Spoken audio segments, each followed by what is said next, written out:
Hi there and welcome to Athena Insights. My name's Linda Murray. Athena Insights is really about helping professional women put their best stiletto forward in business. And today we're going to be looking at how you can do that through maximising your energy and your productivity. And I've got Gina here, business partner of the Energy Project, to give us some insights as to how we can best do that. So welcome, Gina. Thank you. It's thrilling to be here. Oh, good to have you here.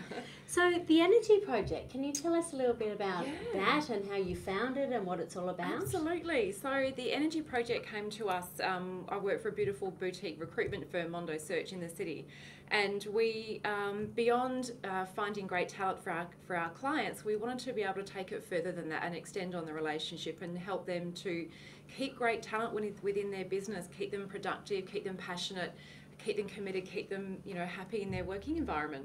Fantastic. Great. So a real value add for your existing clients. People are really stretched and it's hard to keep people engaged in the workplace. So if you can find some keys to do that, then you're unlocking some enormous potential within the business and within each individual. It becomes a far more satisfying place to be. Yeah, great. Yeah. Now, tell me, when on the whole topic of energy, which, as you know, is something I'm very passionate about as well, but rarely, if ever, do you hear someone go, I just have an abundance of energy, especially in my work life. I'm bouncing off the walls. I'm getting through all my tasks in no time. Yeah. So does this help with that? Because I sense we're doing something wrong. Yeah, I think we are. Yeah. I think we are. I think if you have a conversation with people about, how's the culture in the business and how is everyone feeling and how's everyone responding, people become reactive rather than being really deliberate in their actions and the way that they respond and react to people. And we're running out of time. We've got 168 hours in a week. Can't give you any more. There's got to be another strategy. And so the work with the Energy Project looks to teaching you how to refuel your tank. Yeah, so important, because I know most of my days I do pretend that there's 28 hours in a day, and that works for about 2 days in a row, and then you realise that that's completely unsustainable. Absolutely. So what do we do with that?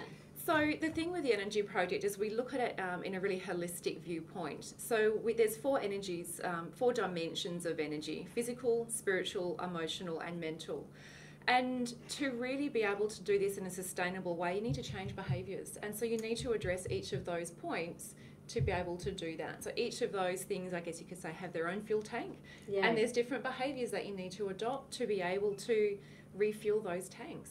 It's really profound, because I often speak to people who say that they're tired. Yeah, I'm tired all the time. It doesn't matter how much sleep I get. I'm still tired. And I can remember working with a client a few years ago, and that was exactly her problem. Yeah, absolutely. And when I looked at her life outside of the business as well, tired, we assume means something that sleep will help, whereas I sort of think maybe that's one battery, so your physical exhaustion. Absolutely. But as you say, there are these other battery packs that we forget about them. Well, we do, because we blanket tired. Absolutely. So it's almost challenging what sort of tired are you, and therefore which battery is drained. Absolutely. And it's interesting you raise the sleep issue, because physical is the foundation. You really need to have your physical energy under control before you can build the other ones. But current strategy is time. We pull away from time that we could be exercising or doing something to make ourselves feel good. We pull away from our family, we pull away from spending time with our friends, and we sacrifice sleep. So rather than getting our 8 hours, we're getting far less than that. But it's also the time we're taking away from, spending some time to yourself, doing your yoga, doing your exercise.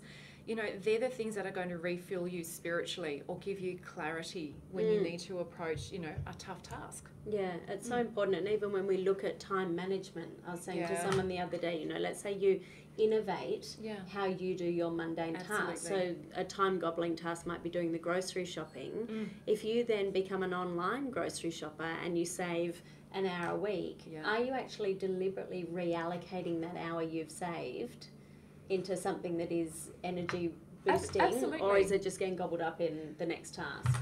Look, it's time management, and you can probably then spend that time somewhere else, but are you going to spend that time on something to refuel the tank or just on another task? Exactly. So that's really where you can start to make some conscious decisions about how you can spend your time and how you can more effectively refuel those tanks. Okay, so, and I think conscious decisions is absolutely key there. So how can we actually deliberately go about making those changes? So we talk about creating energy rituals, and they can look really different for everyone, and I think that's one of the amazing things about the program.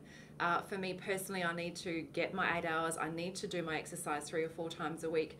I know for other people it could be they've got to sit down and read a book. That's their way to escape, that's their way to really find some peace and bring more clarity of thought back to their next task. So it could be walking around the block and listening to your favourite music. Music can change the way you feel. So it's acknowledging what it is that makes you feel fantastic and then scheduling time to do that. So what I'm thinking as you're saying that is that in itself takes time. It does. So it's almost like invest the 5 minutes to actually sit and go, okay, what does refuel me? Yep. What gives me more energy, and how can I then, once I've got clear on that, start inserting that into what, every day or? Absolutely. Every day. So will and discipline can fail you. We know that if you have to put too much conscious thought to something, you'll probably talk yourself out of it. Yeah, is that why New Year's resolutions and diets and things like that? They last about a day. Yeah, about that. About a day. But if you really want to have some traction, you really want to make it sustainable, then you don't want to have to think about it. So this is why we talk about creating those energy rituals. Right. And so this is something that just becomes a part of the way you behave. It's just part of your routine. It's what you do. You don't have to think about setting the alarm to get up, to go for your walk or to do your exercise.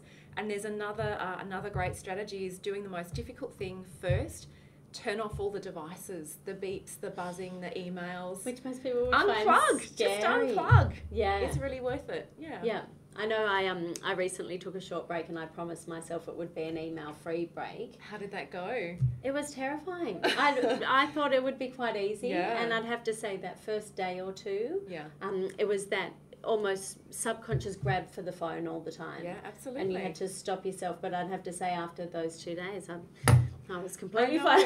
Absolutely. The world was a million miles away, and I think it's that almost fear that the world's going to stop or something will happen in our absence. And that feeling of connection as well. As human beings, we want to feel as though we're not missing out on something. What if something happens and I need to be a part of that? Or just feeling connected to what's going on around you. And you know, there's a recognition that, okay, that's important, and what is that satisfying for me? What am I really taking from that? What else is really going on here? So it's digging a little deeper as well. Yeah. That sounds like a whole lot of introspection that would be valuable. Really important too, because if you know what drives you, if you know what you're reactive to, you can then become more deliberate about the way you're spending your time and taking the time to refuel.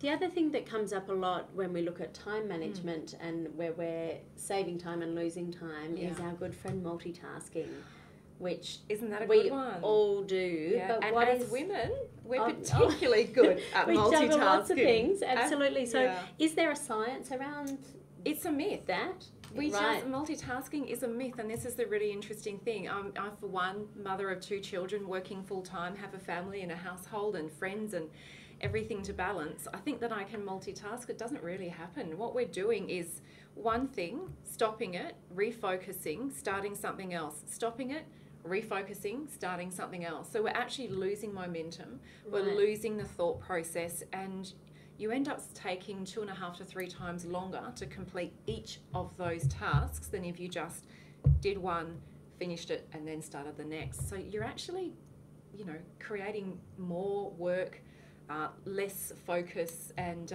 more time takes you more time. Absolutely. Wow. It's fascinating, isn't it? It is. It's amazing. So some tips as to what we can do, because obviously, as you said, this is behavioural change. Absolutely. It's not just going to happen overnight, but the rituals are a great way of doing it. Absolutely. And the perfect example is with brushing your teeth. You don't walk past, I hope you don't walk past the bathroom and go, oh God, I haven't done that for 3 days. Oops, Let's hope not. Yes, exactly. It's just part of what we do. It's become unconscious to us. Yeah. So I can give 3 takeaways. Okay, let's do 3 takeaways. Breathing. Take the time to stop and breathe. Now, what's interesting, we live in a world where we get quite stressed, we're anxious, we're running from one thing to the other. Our cortisol levels in our blood obviously goes up. Now that's cortisol stress hormones. Your stress effectively. hormone. Okay, absolutely. fantastic. So this is not meant to be in our bloodstream for a long period of time. It's not a healthy way of being. So if we can concentrate on some breathing, we can actually reduce our cortisol levels in our blood by about 80%. Wow. By doing about 6 cycles of quality breathing, and that's simply breathing in through the nose for the count of 4, holding it for a count of 2, and then just letting it out for a count of 6. Great. The out to the count of 6 is quite important because you've really got to push it out.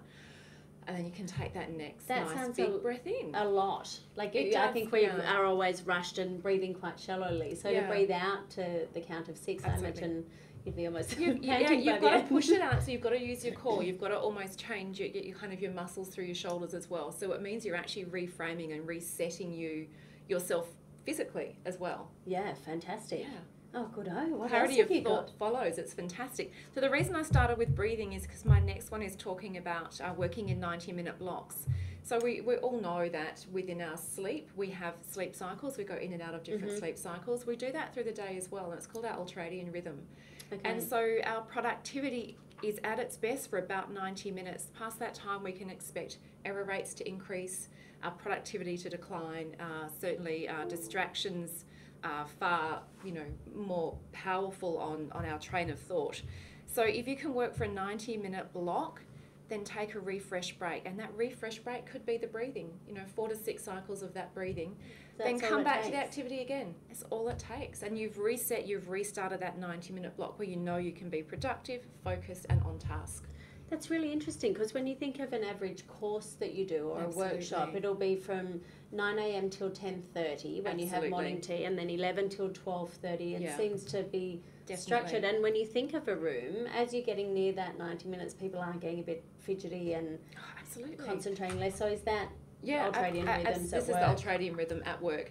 A lot of the businesses that we work with, there's a few things that they change, and one of them is we won't let meetings go over 90 minutes anymore. And so you can keep people's focus, and if you do schedule a break, let everyone walk away, then they can come back. And you'd have to question the productivity of a meeting that's going over 90 minutes. I even questioned 60-minute meetings. Absolutely. Who said meetings had to be 60 minutes? I always set mine for 45. Yeah. If it goes over, fantastic, and if it doesn't, I feel like I'm being more respectful of somebody else's time. And I think setting a meeting length to the agenda. Absolutely. We assume if it's a big one or a small one, that's still an hour. If we know what the end goal is, we can put all of our energy in and we can focus for that period of time because we know where the finish line is. Yeah, great. Yeah. So another tip? Another tip, appreciation. I think if energy is contagious, if we can appreciate ourselves for what we do well, if we can appreciate the people around us for what they do for us and what they mean to us, it's a pretty powerful emotion. So I would challenge everyone watching to appreciate themselves, appreciate others, and watch the knock-on effect. It's really exciting. That's beautiful great. Things will happen. Indeed. I know anyone that knows me, I'm a huge believer in morning gratitude. That's how I spend the first 10 minutes of every day is just giving gratitude to everything within me and also to the people around me and the work opportunities and what have you. But even, that whole pay it forward concept of paying a compliment to a stranger is so powerful for you, but to see their face light up when they didn't expect it coming, and obviously it's got to be authentic. But that just fosters that positive emotion in yourself and the other person, and obviously they're inclined to go and do it to someone else. So imagine the impact that can have on a workplace. So true. Thank you to your secretary. Thank you to the accountant. Thank you to the guy who brings the coffees around. Yeah, great. And if they knock it on to everybody else, that's a powerful thing. Yeah.